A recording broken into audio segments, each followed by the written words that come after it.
Hello everyone, welcome to this channel Meter Kilogram Second, and this is my first video for CSIR NET and GATE Physical Sciences syllabus में आज हम लोग cover करने जा रहे हैं मैथमेटिकल फिजिक्स पार्ट से पहला topic that is dimensional analysis.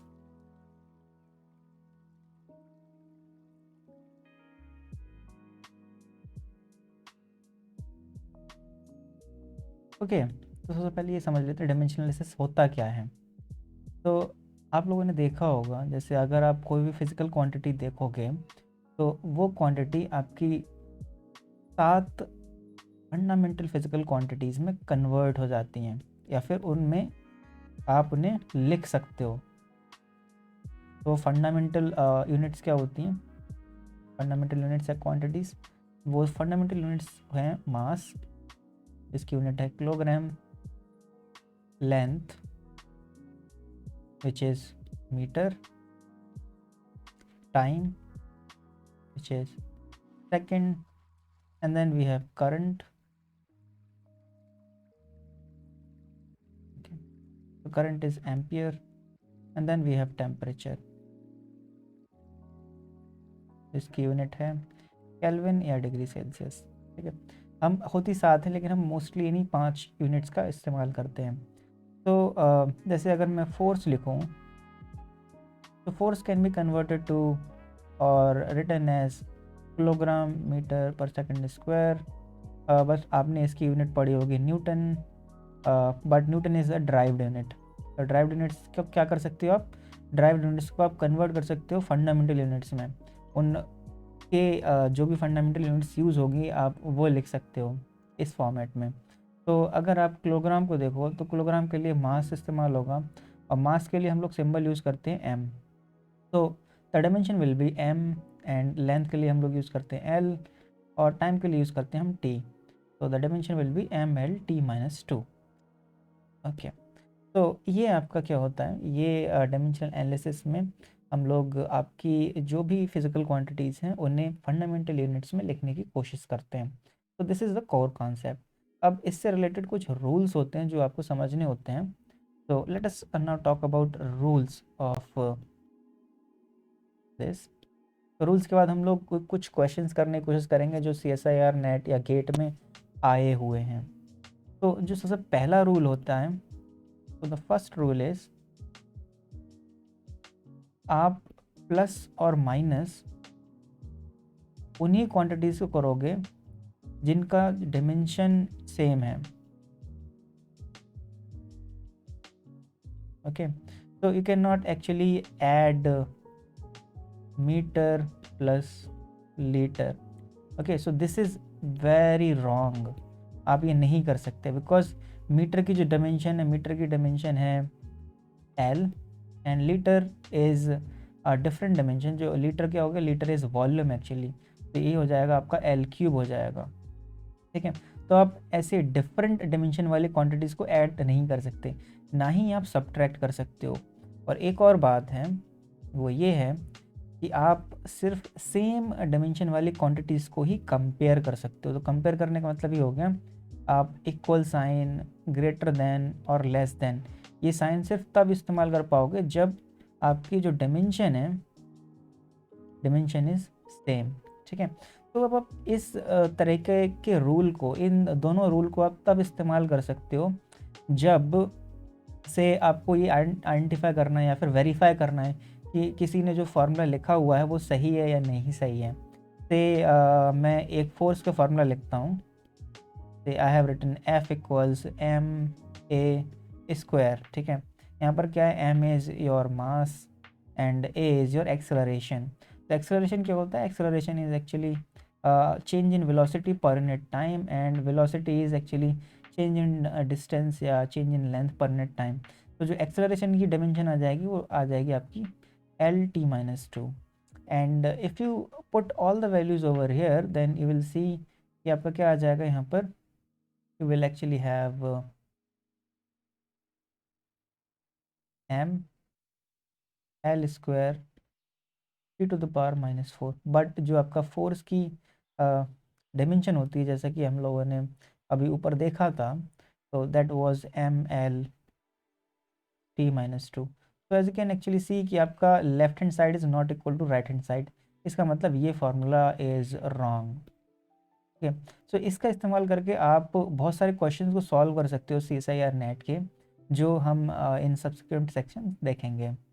Okay, तो अब हम लोग सेकंड रूल के बारे में बात करते हैं। अब आप डायमेंशन एनालिसिस को इस्तेमाल करके और जो आप ये पता लगा सकते हो कि अगर आपको क्वांटिटीज़ दी गई हैं, से कोई क्वेश्चन आ गया, जैसे एक CSIR नेट फिजिकल साइंसेस में दिसंबर 2015 में क्वेश्चन आया था। So let me try to bring that question over here. Okay, so this question was in CSIR net physical sciences. So let us just try to make it a little small and let's try to put it over here.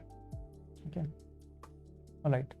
तो जैसा आप देख पा रहे होगे, इसमें question पूछ रहा है सिग्मा आपका इन क्वांटिटीज़ में कैसे डिपेंड करेगा। अगर आपका सिग्मा डिपेंड करता है प्लांक्स कांस्टेंट पर, स्पीड ऑफ लाइट पर, and it depends upon the energy. तो sigma is nothing but your cross section, scattering cross section. तो जब आप सिग्मा लिखोगे तो सिग्मा, अगर आप स्कैटरिंग क्रॉस सेक्शन लिख रहे हो तो sigma is actually in metre square, that is L square. So let us try to solve this question on the next page. Okay, so let me try to bring that question again and let us see. Okay, so now हम क्या करेंगे, sigma depends upon some h to the power alpha, e to the power beta and e to the power gamma। हम इस तरीके से start करते हैं करना और फिर क्या करेंगे, हम लोग सब की डायमेंशन यहाँ पर लिख लेते हैं और डायमेंशन लिखने के बाद हम लोग आगे प्रोसीड कर जाएंगे।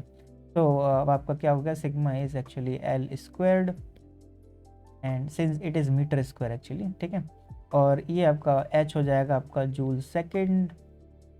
ठीक है, अभी जूल सेकेंड आप कन्वर्ट करोगे अभी, ठीक है, and your C will be LT minus 1 because it is speed of light and energy is nothing but joules। ठीक है, तो अभी इन सब को ही आपको कन्वर्ट करना पड़ेगा।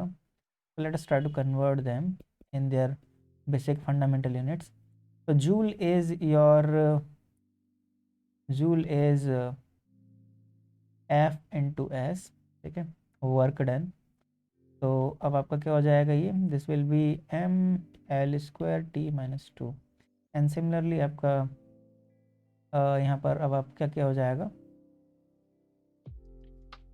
ML स्क्वायर T minus 1 हो जाएगा, बिकॉज एक पावर यहाँ से S से चली जाएगी, S is second, alpha LT minus 1 beta and then again a joule is ML square T minus 2 gamma।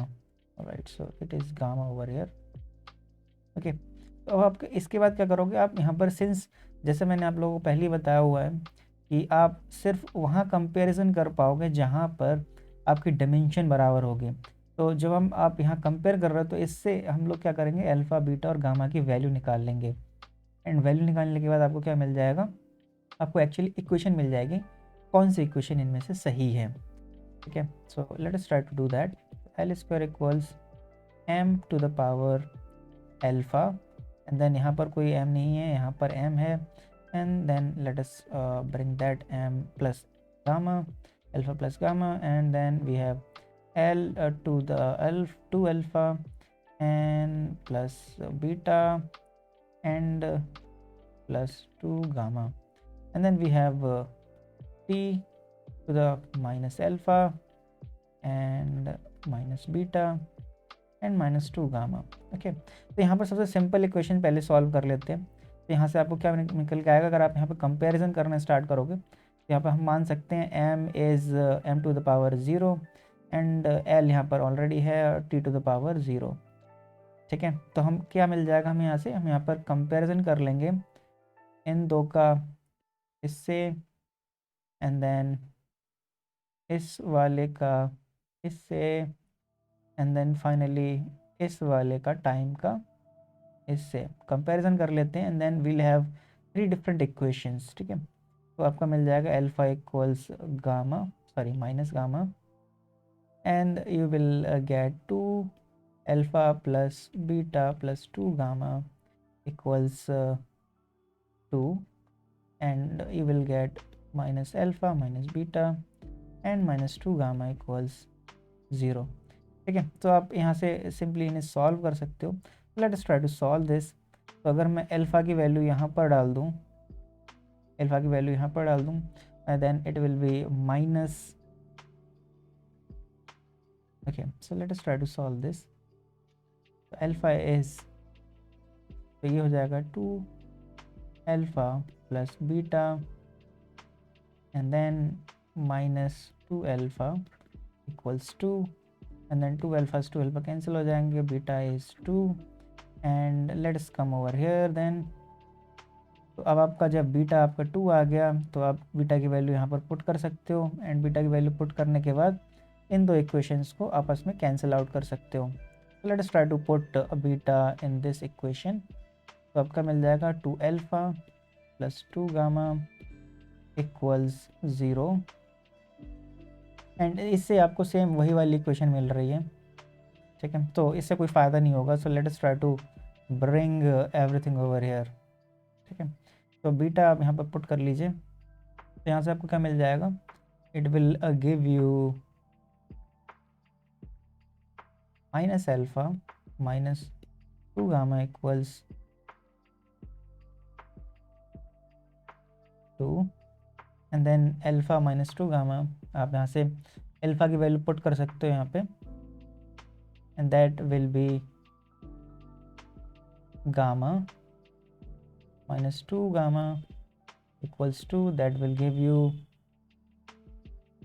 gamma equals minus 2, okay. And जब आपका गामा एंड बीटा की वैल्यू आ गई तो आप यहाँ से अल्फा निकाल सकते हो। Alpha will be actually 2। तो लेट अस ट्राई टू सी यहाँ पर कौन सा फार्मूला फिट बैठ रहा है, ठीक है। तो वी गॉट अल्फा 2 और बीटा 2 एंड गामा माइनस 2, ठीक है। Alpha 2 beta 2 gamma minus 2। तो यहाँ पर आप देखोगे कि gamma is your energy and beta equals two is your speed of light. तो यहाँ पर थर्ड वाला ऑप्शन आपका फिट बैठ रहा है। तो this is how you actually solve the questions using dimensional analysis, right. So इस वीडियो में आज के लिए हम लोग इतना ही रखते हैं, and in subsequent videos I will be actually be talking about other sections as well, जो आपके मैथमेटिकल सेक्शन में है, मैथमेटिकल फिजिक्स पार्ट में, and I will try my best to cover all the topics in CSIR NET syllabus by the end of this year. And I have another Telegram channel, and if you want to join that, I'll post the link in the comment section below. You will find all the notes that I'm writing over here in that channel. You can also ask questions in my group as well. So thank you for watching this video. Thanks everyone.